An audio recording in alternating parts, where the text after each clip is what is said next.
Welcome back नाजरीन। और शाह खबर साहब की तरफ वापस जाऊंगी। शाह खबर साहब, आपसे मैं चाहूंगी कि बात आप अपनी मुकम्मल करें, जो कमेंट आप दे रहे थे वहीं से। जी जी, मैं ये अर्ज कर रहा था कि मियां नवाज शरीफ साहब जब वापस तशरीफ लाएंगे तो वो उनको उसी पोजीशन में वापस जाना पड़ा था जिस पे वो गए थे, क्योंकि उनकी जो अपीलें हैं वो जेर समाअत थी और वो उसमें जो है मुकदमात में उनको सजा हो चुकी थी।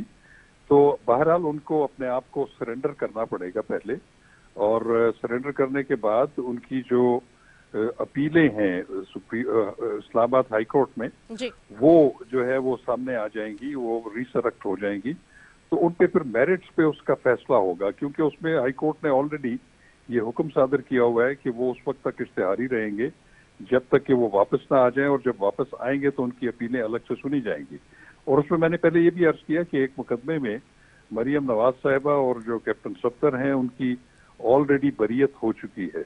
और एक और जो इम्पोर्टेंट बात ये है, जो कि मैं समझता हूँ कि अपीलों में जरूर जेर गौर आएंगी, वो है जो अरशद मलिक साहब मरहूम, जो जज अकाउंटेबिलिटी कोर्ट थे जिसमें उन्होंने एवन फील्ड में मियां नवाज शरीफ साहब को सजा दी थी, उसका जो टेप सामने आई थी और उनकी वीडियोस, तो उनको भी सुप्रीम कोर्ट में ले जाया गया था। फिर सुप्रीम कोर्ट ऑफ पाकिस्तान के एक बेंच ने उस पर के जो जस्टिस आसिफ सईद खोसा साहब की सरबराही में बेंच था, उन्होंने ये उनको हिदायत की थी कि आप ये सारी चीजें, ये मुतनाज़ा और वीडियोस जो हैं, ये आप जो अपील है उसका हिस्सा बनाएं, और जब वो अपील सुनी जाएगी तो उसको, उन टेप्स को भी जो है या वीडियोस को भी जो है वो कंसिडर किया जाएगा।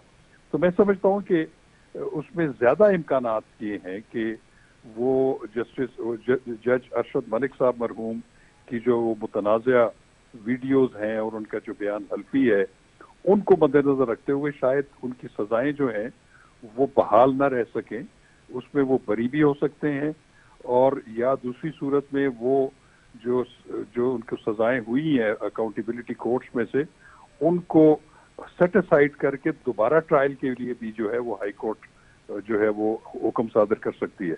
तो ऐसी सूरत में अगर वो बरी हो जाए तो फिर वो इलेक्शन लड़ने के अहल हो जाएंगी। उसकी वजह ये है कि अभी हालिया तरामीम हुई है इलेक्शन एक्ट 2017 में, तो उसमें जो आर्टिकल 62(1)(f) के तहत जो उनकी नाअहली हुई थी, सुप्रीम कोर्ट ऑफ पाकिस्तान के 5 रुकनी बेंच ने की थी, तो उसको 5 साल से ज्यादा गुजर गया है, और उसमें जो है ये हद मुकर्रर कर दी गई है कि जो आर्टिकल 62(1)(f) के तहत जो सादिक और अमीन न होने की जो पादाश में जो नाअहली होगी, तो उसकी मियाद 5 साल मुकर्रर कर दी गई है। तो वो उस 5 साल को तो गुजार चुके हैं। तो ऐसी सूरत में यकीनन वो अगर बरी हो जाते हैं तो वो नाअहली वाली कदगन जो है वो मौजूदा कानून की रोशनी में जो है वो नहीं रहेगी। राइट। मंसूर आजम साहब, आपकी तरफ आऊंगी। मंसूर, ये कीपिंग दिस ऑल, ये जो अभी बता रहे हैं शाह खबर साहब, थिंग्स इन व्यू, ये जो जितनी भी चेंजेस आई हैं और जो सारी सूरत हाल है, आप पॉलिटिकल एरा पे किस तरह से देख रहे हैं कि सियासी जमातों के आने के बाद, जैसे नवाज शरीफ साहब आ जाएंगे, बाकी लोग भी दीगर मैदान में आए होंगे, तो उस वक्त क्या बहुत मेजर चेंज देख रहे हैं इलेक्शंस के अंदर? दूसरा ये कि इलेक्शंस होते हुए भी नजर आ रहे हैं, क्योंकि अभी जो एक बॉडी लैंग्वेज है निगरान वजीर आजम की या निगरान काबीना की, निगरान वजीर आला को ले लें, बाकी सूबों के सब जा रहे हैं मुल्क से बाहर, मुलाकातें हो रही हैं, चीजें हो रही हैं, मुआहदे तक साइन हो रहे हैं, ये वो सारी चीजें नजर आ रही हैं पहली दफा मुल्क में, जो कि पहले नजर नहीं आती थी निगरान केयरटेकर सेटअप में, यानी कि इस तरह की चीजें जो कि इस दफा नजर आ रही हैं। तो वो तो अपेरेंटली लगता है ऐसे कि बहुत लंबा टाइम होगा, या फिर बड़े कॉन्फिडेंट हैं कि जी आगे तक चलेंगे। तो आप क्या समझते हैं? जी, जिस तरह भी शाह खबर साहब, I must give him this thing that he is one of the best name in legal fraternity. जिस तरह उन्होंने एलैबोरेट किया ना एक केस, और किस तरह, अब आप खुद एक चीज सोचे एज अ लेमैन कि एक शख्स जो कॉन्विक्ट है, जिसके ऊपर केसेस हैं, और जो इस मुल्क से एक 50 रुपए का पेपर देकर गया हुआ है, और उसका दूसरा भाई 16 महीने वजीर आजम रहा है, आप कौन से एहतसाब की बात करते हैं? आप कौन से लेवल प्लेइंग फील्ड की बात कर रहे हैं? आप कौन से नैरेटिव को बनाने की कोशिश कर रहे हैं, जबकि सारे मुल्क के अंदर जो कुछ हुआ वो आप लोगों की वजह से हुआ। मैं इस बात को समझने से as a political science student I am unable to understand कि आप किससे इंतकाम की ख्वाहिश लिए बैठे हुए हैं, जो आप उन 16 महीनों में भी वापस नहीं आए, अभी भी आप तारीखें दे रहे हैं। आपके जो वुज़राए आला बने हुए हैं वो परमानेंट वुज़राए आला बने हुए हैं, उनके नजदीक लाहौर हाई कोर्ट कह रहे हैं कि वजीर आला पंजाब यूं काम कर रही है जैसे हमें लग ही नहीं रहा कि वो इंटरम सेटअप या वो इलेक्शंस कराने के लिए आए हुए हैं। चाइना गए हुए हैं इंटरम सीएम पंजाब के, इंटरम पीएम गए हुए हैं, और सारों की जो ऑब्जेक्टिव है इलेक्शन के अलावा वो सब कुछ है। और ये जो लेवल प्लेइंग फील्ड की बात हो रही है, आप मुझे एक चीज समझाएं, आज को ये कल को जो बहन भाई बने हुए थे आज को बड़े दुश्मन बने हुए हैं, आज को इनकी तोपों के रुख एक दूसरे की तरफ हुए हैं, वो किस लिए हुए हैं? पीएमएलएन ने या पीडीएम की जितनी जमातें थी या पीपल्स पार्टी, ये 3 हफ्ते पहले तक एक हुकूमत में थी।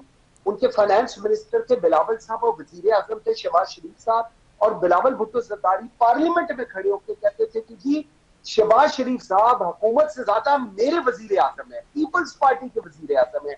और आज आप लोग एक वो बयानिया लेकर चलने की कोशिश कर रहे हैं सिर्फ उस, I am sorry I am using this word, उस कौम के लिए जिसको शायद आज भी समझ नहीं आ रही कि हमें हर 3 साल 2 साल 5 साल बाद आके लूटते हैं, हमें डबोती हैं उस जमहूरियत के नाम पर, इलेक्शन वोटों के नाम पर, और हम लोग इनको इलेक्शन के लिए वोट देते हैं और उसके बाद ये भूल जाते हैं कि इस कौम के साथ क्या हो रहा है। इस एहतसाब, इस नैरेटिव को लेकर ये जमातें चलती हैं, और इनका ऑब्जेक्टिव क्या है? आज क्यों बिलावल को गुस्सा है? क्योंकि बिलावल को इस चीज का गुस्सा है क्योंकि अपेरेंटली नजर आ रहा है कि शायद नून लीग जीत जाएगी और हुकूमत में आ जाएगी। सिर्फ इस चीज का आज नून लीग क्यों, उनको इतनी तकलीफ है सिंध में जाने की, क्यों ये बनाया जा रहा है कि जब सिंध में जाके सारी कंपेन करें? ओनली बिकॉज कि दे फील लाइक कि हमारी पंजाब के अंदर जो स्पेस थी वो स्पेस कम हो गई है और हमें अपनी स्पेस लेने के लिए सिंध में जाने की जरूरत है। लेकिन ये जो इस वक्त बयानियां लेकर चल रहे हैं, विद ऑल ड्यू रिस्पेक्ट, ये दोनों, ये सिर्फ वो भोंडे बयानी है जो सिर्फ इस अवाम के मुंह पर कालक मलने के बराबर है और कुछ नहीं। अगर ये अवाम फिर इनकी बात मानती है तो मुझे अफसोस सिर्फ अवाम पे होगा, उन लोगों पे नहीं होगा, क्योंकि यही उनका कल था, यही उनका आज है और यही इनका मुस्तकबिल होगा। ओके, मसूद साहब आपकी तरफ आऊंगी। मसूद रजा साहब, 2018 का इलेक्शन भी चाहे ले लें और 2023 की अब बात कर लें, इलेक्शन इन 5 सालों में बहुत ज़्यादा ओवरऑल जो है ना वो तब्दीली आ गई है हर मीडियम के हवाले से भी। अब सोशल मीडिया का भी ज़माना है, सिर्फ इलेक्ट्रॉनिक और पेपर नहीं होगा इस वक्त।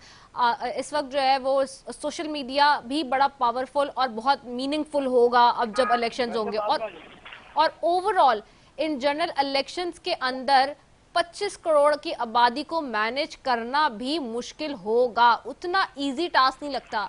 आपको लगता है ऐसे सारे सूरत हाल में बहुत अच्छे विविड और जिसे कहते हैं ना फ्री एंड फेयर इलेक्शंस हो जाएंगे? और क्या इलेक्शंस हो रहे हैं, या जो अभी केयर टेकर वालों की जो बॉडी लैंग्वेज है, जैसे कि अभी मंसूर साहब ने भी कहा है कि वो सारे काम कर रहे हैं मगर इलेक्शन का ही काम नहीं कर रहे जो उनका काम है फ्री एंड फेयर, आप कैसे देखते हैं? देखिए, इलेक्शन तो होने ही है, अभी नहीं तो आगे चलकर हो जाएंगे, चंद महीनों के बाद हो जाएंगे, साल नहीं 2 साल के बाद होंगे। इलेक्शन तो होने हैं और इलेक्शन के लिए एक टाइमलाइन जो इलेक्शन कमीशन देता नजर आ रहा है वो तो फरवरी की है। उससे आगे जाएंगे तो कितना आगे जाएंगे? पहले ही हमारी जो सूबाई हुकूमतें वो अपना टाइम पूरा कर चुकी हैं, आगे निकल चुकी हैं। जो निगरान हुकूमत है मरकज की, वो भी अपना टाइम लगता यही है कि वो मुद्दत से आगे निकल जाएगी। सुप्रीम कोर्ट में अभी मामला जाना है, देखिए वहां से क्या फैसला आता है। तो इसमें बड़े इफ एंड बट्स मौजूद हैं, लेकिन इलेक्शन तो होने ही है, जल्द या बदेर हो जाएंगे। कैसे इलेक्शन होंगे? इलेक्शन कमीशन का काम है कि वो साफ शफाफ इलेक्शन कराए, निगरान हुकूमत का काम है कि वो इलेक्शन कराए। अब जो ये तनकीद है कि ये निगरान हुकूमतें अपने एम्बिट से बाहर निकल के काम कर रही है, तो इसका बिल्कुल मंसूर साहब सही कह रहे हैं कि जनाब ये जो अभी 16 महीने की हुकूमत गई है, ये SIFC हो या दीगर मामला हो, ये कानून साजियां करके गई हैं। आज जो है वो बायलैटरल और ट्रायलैटरल मुआहदे जो हैं उनकी तजदीद कर सकती हैं, नए मुआहदे कर सकती हैं। तो ये सारी जिम्मेदारियां तो ये पीडीएम हुकूमत दे कर गई है, तो उसको तो शिकवा करना नहीं चाहिए कि इलेक्शन जो है वो 90 दिन के अंदर हो, आइन के मुताबिक हो। वो तो पूरी तैयारी करके गई। असल सवाल ये है कि जो नवाज शरीफ साहब की वापसी के हवाले से आप बात कर रहे थे और जो पॉलिटिकल माहौल बन रहा है जी देखिए बिल्कुल दुरुस्त बात है। शाह खबर साहब ने जो फरमा दिया उसके बाद तो कोई कानूनी राय तो मैं दे नहीं सकता, मैं तो कोई कानूनी माहिर भी नहीं, लेकिन सियासी तौर पर जो एक चीज नजर आ रही है सामने वो, और जो प्लान बताया गया है कि मियां नवाज शरीफ तशरीफ लाएंगे, लाहौर एयरपोर्ट पे उतरेंगे, मर्कजी क़यादत जाएगी, उनका पुरतबाक इस्तकबाल करेगी, फिर शायद वो हेलीकॉप्टर के जरिए या गाड़ियों के जरिए वो पहुंचेंगे मीनार पाकिस्तान, वहां जलसे से खिताब करेंगे और फिर मुमकिन तौर पर रायबंद को सब जेल करार दिया जाएगा और वो वहां जाकर आराम करेंगे। बड़ी अच्छी बात है जी, ऐसा हो जाए। लेकिन उसी दौरान जो उनका सबसे इस वक्त कट्टर मुखालिफ होगा, जो जिससे उनका मुकाबला अगर हो तो हो सकता है, अगर उसको आजादी हो, वो जेल की एक कोठरी में होगा और वो इस वक्त मुजरिम भी नहीं है, वो इस वक्त मुलजिम है और वो मुलजिम जेल की कोठरी में है और उसकी बाहर निकलने की, उसकी पार्टी के किसी बंदे को बाहर निकलने की इजाजत नहीं होगी। तो ये आवाम में जो मैसेज जाएगा, तो ये नवाज शरीफ साहब के साथ दुश्मनी मालूम हो रही है। जिसने भी नवाज शरीफ साहब को ये मशवरा दिया है कि वो ऐसे मौके पर करे, पाकिस्तान में मजलूमियत ही दिखती है। देखिए 2008 के इलेक्शन जो थे वो पीपल्स पार्टी इसलिए जीती कि उसके पास मजलूमियत कार्ड था और बीबी की एसेसिनेशन हो चुकी थी, वरना पीपल्स पार्टी की कोई परफॉर्मेंस तो नहीं थी, उन्होंने जीता। नवाज शरीफ साहब जिस मजलूमियत को लेकर आ रहे हैं वो मजलूमियत बहुत ही भोंडी मजलूमियत है। यानी इस वक्त उनकी पार्टी खुद ये बात करती है कि उनकी रिपोर्टें जाली बनाई गई थी। बहुत से लोगों से बात हुई, अभी मेरी जावेद लतीफ साहब से बात हो रही थी, वो ऑन एयर कह रहे कि जी जाली रिपोर्टें थी। तो मैंने उनसे पूछा कि जाली रिपोर्टें दूसरों ने बनाई थी तो मरीज को नहीं पता था कि उसकी कैफियत नहीं है। यानी नवाज शरीफ साहब गए तो उनके इल्जाम ये है कि वो डील करके गए, वापस आएंगे और इस तरीके से वापस आएंगे तो इल्जाम होगा डील करके आए। तो जब डील करके जाते हैं और डील करके आते हैं और फिर आइन के फैसलों पर अमल न करवाने के भी आप जिम्मेदार कहीं ना कहीं होते हैं, अदालतों को भी आप जो है वो कंट्रोवर्शियल बना चुके होते हैं अपने जलसे जुलूसों में और पूरे निजाम को तितर बितर कर चुके होते हैं, तो फिर अवाम में आपकी मकबूलियत का वही असर होता है जो इस वक्त है। तो नवाज शरीफ साहब को शायद क्लियर पिक्चर बताई नहीं गई है, या जो उन्होंने अपने भाई के साथ किया कि उनको डिसोन कर दिया, तो उनके भाई ने भी उनको ये मशवरा दे दिया कि अब आप आगे संभाल लीजिए।